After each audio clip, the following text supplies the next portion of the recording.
Hi viewers, welcome to our channel. ప్రస్తుతం మనతో పాటు సీనియర్ జర్నలిస్ట్ దాము బాలా సార్ వారితో మాట్లాడదాం. నమస్కారం సార్. నమస్తే సార్, నయనతార గారి అన్నపూర్ణి సినిమా రీసెంట్గా ఓటీటీలో రిలీజ్ అయింది.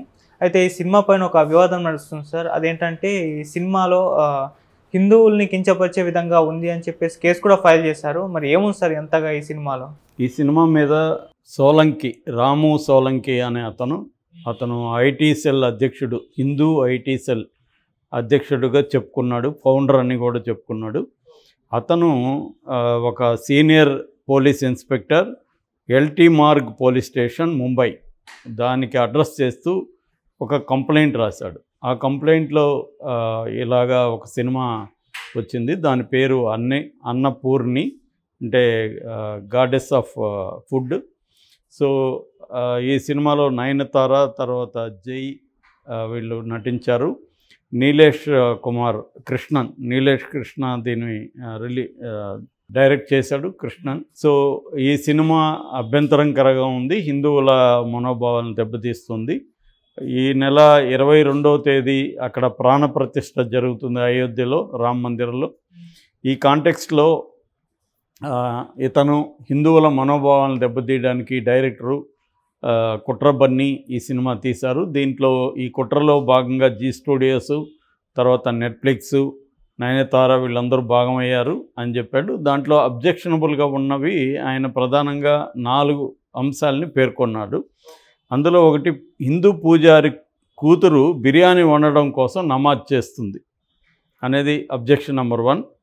నెంబర్ 2, ఇందులో లవ్ జిహాద్ని చూపించారు అనేది నెంబర్ 2. మూడోది, ఫర్హాన్ అంటే జై క్యారెక్టర్, ఫర్హాన్ మాంసం తినమని ఆ అమ్మాయిని పెర్సువేట్ చేస్తాడు, ఒప్పిస్తాడు. దానికి ఏం చెప్తాడంటే, రాముడు కూడా మాంసం తిన్నాడు కదా, నువ్వు తింటే తప్పేముందని ఒప్పిస్తాడు. తర్వాత ఆ అమ్మాయి వాళ్ళ నాన్న పూజారిగా ఉంటూ ఆయన సంధ్య వారుస్తూ ఉంటాడు. ఇంకోవైపు ఏమో వాళ్ళ భార్య జపమాల పట్టుకొని ఉంటుంది. దాని ఇంటర్కట్లో కూతురు మాంసం తినే షాట్లు వేశాడు. అది క్లియర్గా బ్రాహ్మణ సంస్కృతిని అవమానించడం అనేది ఆయన చెప్పాడు. 4వ పాయింట్, పూజారి కూతురు ఒక ముస్లింని ప్రేమిస్తుంది, మాంసం తింటుంది, రంజాన్కి వెళ్తుంది, నమాజ్ చేస్తుంది, ఇవన్నీ చూపించారు. అంటే క్లియర్గా ఈ 4 అంశాలని ఆయన పేర్కొన్నాడు. ఈ 4 అంశాలతో పాటు మొత్తం సినిమాలో ఈ అమ్మాయి ఒక పూజారి కూతురు ఇలాగా ముస్లిం అమ్మాయిని లవ్ చేయడం, అబ్బాయిని లవ్ చేయడం, ఇదంతా కూడా లవ్ జిహాద్ కిందకి వస్తుందని చెప్పాడు. దీని మీద ఈ కంప్లైంట్ ఎప్పుడైతే వైరల్ అయిందో అతనే ఎక్స్లో కూడా పోస్ట్ చేశాడు. దాంతో మెల్లమెల్లగా ఇతర హిందూ సంఘాలు, తమిళనాడులో ఉన్న రాష్ట్రీయ హిందూ మహాసభ అధ్యక్షుడు వేలు, ఇట్లాంటి వాళ్ళందరూ, అట్లాగే మాజీ శివసేనకు సంబంధించిన వ్యక్తులు, సో వీళ్ళందరూ కూడా దీని మీద వైరల్ చేస్తున్నారు, కోర్టులో కూడా కేసు వేశారు. సో అసలు ఈ కథ ఏంది, ఇదేమన్నా ఎవరు తీని కథ ఇతను తీశాడా, నిజంగా హిందువుల మనోభావాలు కించపరిచే విధంగా ఉందా అనేది మనం చూస్తే, ఈ కథలో ఏంటంటే శ్రీరంగం టెంపుల్లో ఒక పూజారి ఉంటాడు, రంగరాజన్. ఆయనకి కూతురు ఈ అమ్మాయి అన్నపూర్ణి. ఆ పూజారి ఎంత భక్తుడు అంటే ఉద్యోగం వచ్చినా కూడా పోడు, నాకు దైవ సన్నిధి ఇదే గొప్ప అనుకుంటాడు. సో అతను ఈ అమ్మాయిని MBA చేయమని చెప్తాడు. అయితే అతను ఏంటంటే ఆ గుళ్ళో ప్రసాదం వండి పెట్టే డ్యూటీ కూడా అతనికి పడుతుంది. అతను చాలా బాగా చేస్తాడు. దాంతో కూతురు అంటే చాలా ఇష్టం, కూతురికి కూడా ఆయన అంటే చాలా ఇష్టం. సో ఆ ప్రసాదం చేయడం అవన్నీ చూసి ఈ అమ్మాయి కూడా తను కూడా ఇలాగా చేయాలి, తను ఒక పెద్ద చెఫ్ అవ్వాలి అని అనుకుంటుంది. కానీ వాళ్ళ ఇంట్లో డిస్కరేజ్ చేస్తారు, నువ్వు MBA చదువు, చెఫ్ అని అందరూ అవరు, అంటే ప్రపంచం గుర్తించే చెఫ్ అవుతాను అది ఇదని చెప్తున్నప్పుడు అవన్నీ కళలు, నువ్వు అవ్వలేవు అని ఇంట్లో బామ్మ కానీ అమ్మ కానీ వీళ్ళు చెప్తుంటారు. ఈ క్రమంలో ఈ అమ్మాయి ఏం చేస్తుందంటే, వీళ్ళ చైల్డ్హుడ్ ఫ్రెండ్ ఫర్హాన్ అని ఉంటాడు, అతని జై చేశాడు. ఆ ఫర్హాన్ సహాయంతో ఈ అమ్మాయి చెఫ్ కోర్సు, కుకింగ్ కోర్సులో జాయిన్ అవుతుంది. ఇంట్లో ఏమో MBA అని చెప్తుంది. అక్కడ ఈ అమ్మాయి ఫేవరెట్ కుక్ ఉంటాడు ఒక ఆయన, సత్యరాజ్ చేశాడు క్యారెక్టర్, ఆనంద సుందర్రాజ్ అని. అతను పరిచయం అవుతాడు. ఈమెకి ఫేవరెట్ కుక్ ఆయన అంటే చాలా ఇష్టం.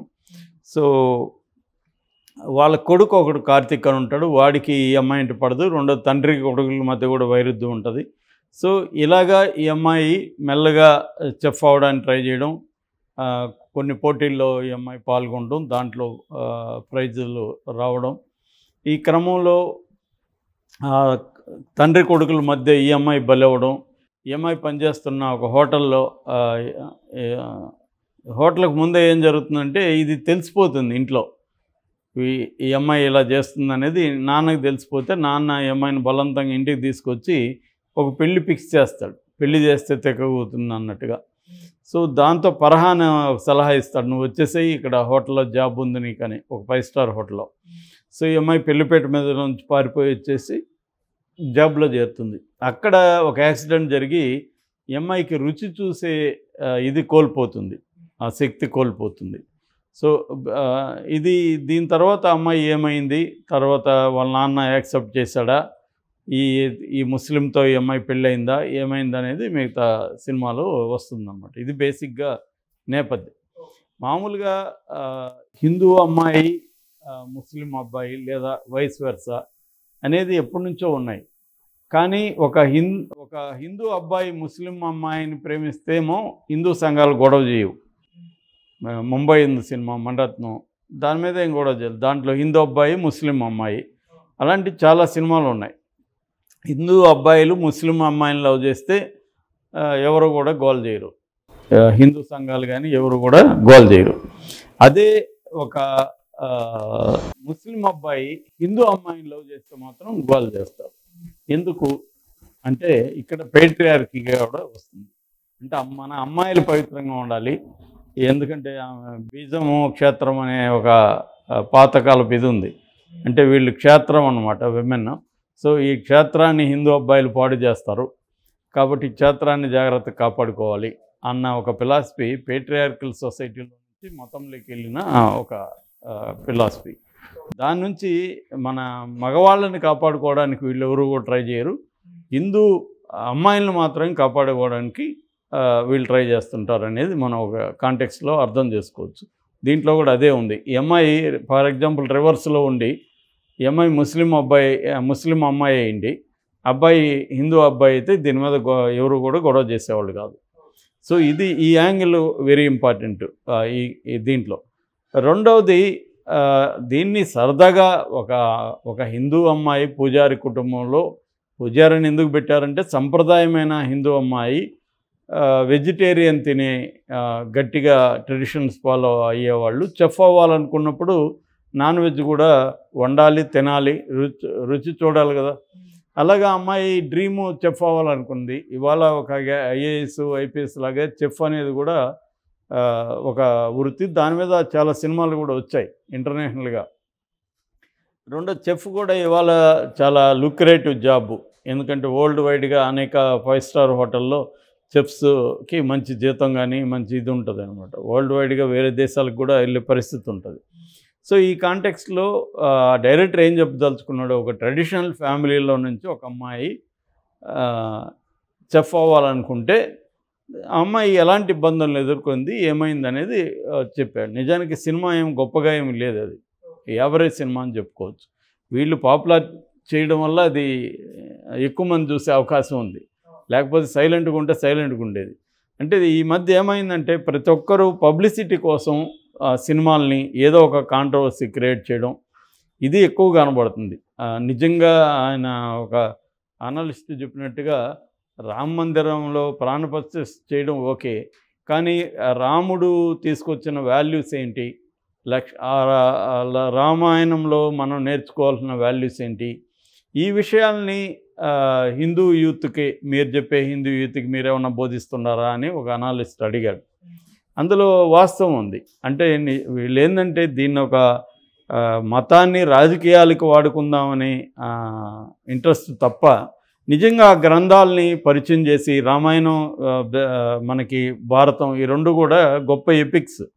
ఆ ఎపిక్స్ని పరిచయం చేసి ఆ ఎపిక్స్ నుంచి మన లైఫ్కి ఏం నేర్చుకోవాలి, మన జీవితంలో ఏం ఉపయోగపడుతుంది అనే యాంగిల్లో చెప్పడం అనేది తక్కువ ఇది. సో నిజంగా వీళ్ళకి అంత నమ్మకం ఉంటే హిందూ మతం మీద, రామాయణం రాముడి మీద, ఆ రామాయణం రాముడు జీవితంలో నుంచి ఏం నేర్చుకోవాలి, ఆ టెక్స్ట్ని సులభంగా ప్రజల్లోకి వివిధ రూపాల్లో తీసుకెళ్ళడం, అవి చేయొచ్చు. అవి చేయడం కంటే కూడా వివాదాలని క్రియేట్ చేయడం, ఇటువంటి సినిమాలు మామూలుగా అయితే ఈ సినిమా ఎవరు పెద్దగా పట్టించుకునేవాళ్ళు కాదు. నయనతార చేసింది కాబట్టి ఎంతో కొంత ఇదైంది. సో మిగతా క్యారెక్టర్లు కానీ గొప్పగా ఏం లేవు. ఇది వెరీ వెరీ సింపుల్ స్టోరీ. దీంట్లో అన్నీ ప్రెడిక్టబుల్గా ఉన్నాయి. గొప్ప కథ, గొప్ప ట్విస్టులు ఏం లేవు. చిన్న విలన్ క్యారెక్టర్ లాగా అతన్ని చేశారు, అంతకంటే ఈమెకి పెద్ద కాన్ఫ్లిక్ట్ లేవు. ఇటువంటివి పూజారి కొడుకులు ఏమయ్యారు అనేది మన ఆకలి రాజ్యం నుంచి చూస్తున్నాం కాన్ఫ్లిక్ట్ అనేది. రెండవది ఏంటంటే ఇవాళ బ్రాహ్మణులు మాంసాలు తినరు. నా ఫ్రెండ్సే 10 మంది దాకా ఉంటారు తినేవాళ్ళు, చాలామంది తింటున్నారు. అదేమి ఇది ఎవరి వ్యక్తిగత ఇది అనమాట ఇవాళ ఇష్టాలు. అట్లాగే బ్రాహ్మణులు కానివాళ్ళు కూడా, మాంసం తిన్నవాళ్ళు కూడా బోల్డ్ మంది ఉన్నారు. వెజిటేరియన్స్ చాలామంది పెరుగుతున్నారు వరల్డ్ వైడ్గా. అట్లాగే వ్యాగన్స్ అంటారు. వ్యాగన్ అంటే పాలు కూడా తాగరు వాళ్ళు, ఎందుకంటే జంతువు నుంచి వచ్చే ఏది కూడా వాళ్ళు తీసుకోరు. ఆ వ్యాగనిజం కూడా వరల్డ్ వైడ్ పెరుగుతుంది. అంటే నిజానికి ఆరోగ్యపరంగా తీసుకున్నప్పుడు వ్యాగనిజం కానీ వెజిటేరియనిజం కానీ మంచిదనేది ఎక్కువ మంది చెబుతారు. కానీ అఫోర్డబిలిటీ ఫుడ్ అనే దగ్గరికి వచ్చేసరికి నాన్ వెజ్ అనేది ముఖ్యంగా మనలాంటి పేద దేశాల్లో నాన్ వెజ్ లేకపోతే ప్రోటీన్ అనేది ఇంకా వెజిటేరియన్ ప్రోటీన్ అనేది కాస్ట్లీ, నాన్ వెజ్ దాంతో పోల్చినప్పుడు చీపు. అందుకని ఆహారం తింటున్నారంటే దానికి అది తరతరాలుగా ఉండే అనేక అంశాలు ఆహారాన్ని డిసైడ్ చేస్తాయి. సో ఈ ఆహారం చుట్టూ ఒక పాలిటిక్స్ని క్రియేట్ చేసి దీన్ని మనుషుల మధ్య ఇచ్చేసి మళ్ళీ ఇంతకీ పెద్ద పెద్ద బీఫ్ వ్యాపారాలు బీజేపీలో పనిచేసే వాళ్ళకి ఉన్నాయన్న ఇది కూడా చాలామంది బయట పెట్టారు. వాళ్ళకి రెస్టారెంట్లు ఉన్నాయి. బీజేపీలో పనిచేసే టాప్ లీడర్స్కి పిల్లలు నాన్ వెజ్ రెస్టారెంట్లు నడుపుతున్నవి కూడా ఆ మధ్య బయటకు వచ్చాయి. ఇదేంటంటే ఒక ద్వంద్వ మనస్తత్వం అంటాం, హిపోక్రటిక్ బిహేవియర్. వాళ్ళు పెద్ద పెద్ద వ్యాపారాలు చేయొచ్చు, బీఫ్ వ్యాపారాలు, లేకపోతే హోటల్స్ నడపచ్చు. సినిమాలో ఒక అమ్మాయి నాన్ వెజ్ తినిందనో, లేకపోతే నాన్ వెజ్ వంటల్లో చేసిందనో, ఆ క్రమంలో ఒక ముస్లిం అబ్బాయిని లవ్ చేసిందనో చెప్పినప్పుడు మాత్రం ఇది మొత్తం హిందువులకి అన్యాయం జరిగిపోతుందని. దీంట్లో హిందువులకి ఏం అన్యాయం జరుగుతుంది, ఏముంది దీంట్లో అర్థం కాదు. అది బేసిక్గా. Okay sir, thank you so much. Thank you.